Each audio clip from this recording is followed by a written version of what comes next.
Within the rapist Christian myth of the virgin birth, the role of Mary is utterly minimal, yet she is there. She gives her unqualified consent. She bears the Son, who pre-existed her, and then she adores him. According to Catholic theology, she is even saved by him in advance of her own birth. This is the meaning of the Immaculate Conception of Mary, the dogma that Mary was herself conceived free of original sin through the grace of the Savior, who would be born of her. This grace received in advance, described by theologians as grace of prevention and preservation, is something like a supernatural credit card issued to a very special matron. Mary's credit line was crossed before she was even conceived. Double-crossed by the divine master charge system, she was in a state of perpetual indebtedness.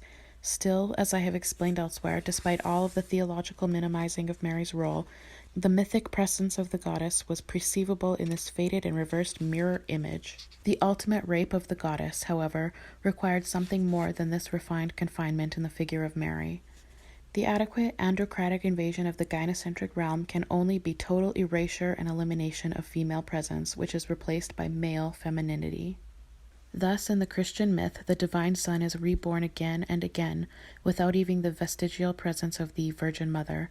One of his rebirths is his baptism by John the Baptist, at which time the paternal voice from heaven booms, "This is my beloved Son, in whom I am well pleased," from Matthew 3:17.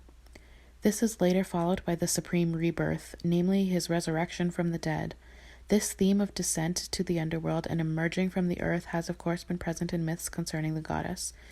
Thus, for example, Persephone, Demeter's daughter and self, was obliged to spend 3 months of each year in the underworld realm with her husband Hades, who had raped and abducted her. Although this earlier myth was male-manipulated and functioned to legitimate the transition of patriarchal control, it still contains remnants of the theme of the goddess rising, emerging from the depths. In the Christian tale, however, the feminine male god, the Son of God, who has replaced the daughter self of the goddess, descends into hell, the earth's womb, and emerges on his own. There is no female presence involved in this monogender male auto-motherhood.